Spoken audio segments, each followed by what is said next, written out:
Hey guys, it's Blue Jay Artist here, and today I decided that I was going to delve into the world of Warrior Cats fan art, and that has to do with either animations or just drawings. And I thought I'd look at the 4 cats that seem to have the most stereotypical, or not stereotypical, but they have the most AMVs out there out of all the cats in the Warrior Cat series. And that is Hollyleaf, Scourge, Blue Star, and Ashfur. So we're going to look into each of these guys, and then we are going to find their stereotypes in said AMVs, and then we are going to just, take it from there.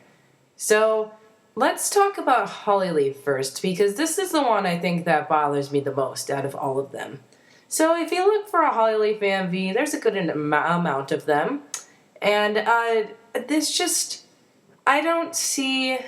okay, so in songs, it's pretty much one clear message, and I get in, for songs, it's, like I said, it's one clear message, and you can't really, sometimes you can't really, I don't know what to say, but sometimes you just can't make it as complex. Like with Hollyleaf, she did bad things, but in the end, she came out as an honorable person. And I guess if you want to highlight Hollyleaf's time of quote-unquote insanity, then you can do that, I guess. But I just don't think it's very truthful to the character if you just do when Hollyleaf was quote-unquote insane. And I keep saying this because Hollyleaf never went insane. She was just so full of emotions and anger, and she just wanted to...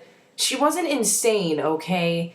It's not good to feed your mother deathberries. It's not good to kill someone. I get that, but it's not being insane.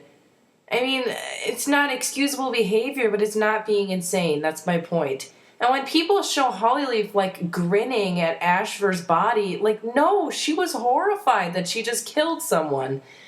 And I just, when she kills Ashfur, for instance, that scene is, always in a Hollyleaf AMV. And or mostly always, I don't know. But most of the time, she's, grinning. And no, Hollyleaf isn't like that. Or if you go also into the section where she, is feeding Leafpool the deathberries, it just seems like she's grinning there, too. She's not happy that she's doing all of this. I just don't get it. I don't think that this is... People basically, the stereotype of Hollyleaf is that she went insane and is bloodthirsty now and then ran into the tunnels. And, if you look at most Warriors fan art, too, just the drawings, you see that it's mostly either Hollyleaf, covered in blood, or she's angry, or it's just... There's barely any fan art of her being happy, and I think that's kind of sad. So, basically, those are the 2 stereotypes of Hollyleaf. So, we're going to move on to Scourge, and... There's a recurring theme in his videos. It's very similar to Hollyleaf. How people think that he was insane. It is a little odd, kind of with Hollyleaf. It's not a good thing to stick teeth in your clothing, and it's not good to, kill someone, have a grudge for years. It's not good to do that, but that's not being insane. What happened was that, Scourge gets bullied. Then he gets bullied again. Then he runs away. Then he becomes a leader. And he's very, just subtle about it. It's not every day he just, goes out of the streets hey, can I kill you? Thanks. That's not who Scourge is. Scourge is a very calm and collected leader. And it's that icy coldness that makes him a cool villain. It's not the fact that he's some crazy cat who loves blood. We have other cats like that. And I don't like how people, kind of think that's how he is. And it's just annoying. I don't like it. So we're going to move on to Blue Star.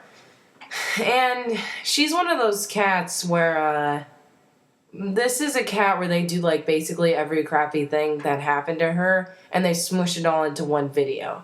And, so basically her AMVs usually start off with her drowning, then we go on to her childhood, then we go on to her mother's death, then we go on to Snowfur's death, Then we go on to her and Oakheart, then Moss Kit's death, then sometimes her leader ceremony, then her slip into insanity, and then like another flash, or then to back to her death.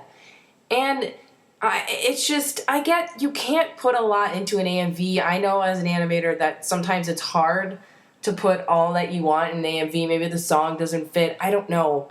But it seems like they completely forget about some things. Like, yeah, Snowfur was dead, but what about, they don't usually show White Kit, or they don't show Thistleclaw. Yeah, what's with that? Where's Thistleclaw during all of these AMVs? Like, they'll have one shot of him and that's it.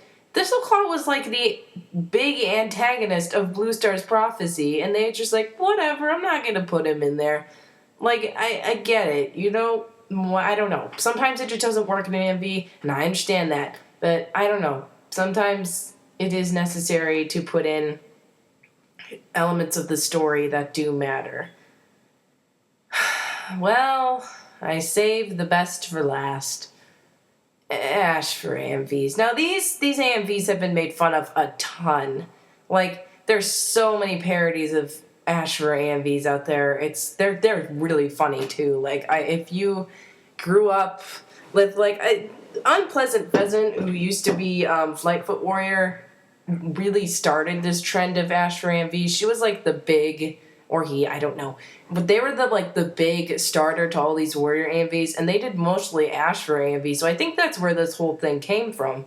But what I don't like about Ash for AMVs the most is that usually they make Ashfur look like the innocent. So basically, this is how every Ash for AMV goes. You start out with Ashfur being sad, or the breakup of Squirrelflight in him. Like Ashfur, I just like you as a friend.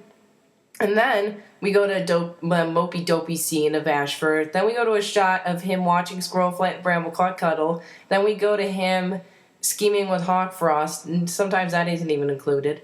And then, that's actually most of the time not included.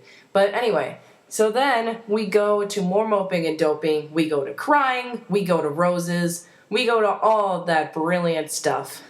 And then we usually go to like Ashfur switching as Brambleclaw, you know what I mean if you've seen AMVs like this. Then you get your classic fire scene. You get Squirrelflight crying for some reason. I never understood that. I thought she was kind of pissed during that fire scene. Anyway, but then we get Ashfur's death, and once again, we get that smiling Hollyleaf, which I think is absolutely horrible. I mean, it's just like, with Ashfur, they don't recognize that he did all these horrible things, and that's not true. I mean, that's not true to the character. You can't make it feel like Squirrelflight was awful. Sometimes Squirrelflight is grinning in some of these AMVs as she's like breaking up with Ashfur. I was like, whoa, no. Don't make Squirrelflight the evil one here. That's not who we're trying to show. I mean, all these AMVs just aren't very truthful to who Ashfur is. And if you know my opinion on Ashfur, then you know how I think of him. He's not a good person, or cat, whatever, but I don't think we should be betraying Squirrelflight as the villain of all this, because it's not true. She's not the villain. Ashfur did all these horrible things. He almost burned her and her kids alive. He almost killed her father. It's not right, and I don't think that we should be showing him as an innocent. Alright, so that was the end of this rant. I truly don't mean to offend any artists. If I did, I don't know.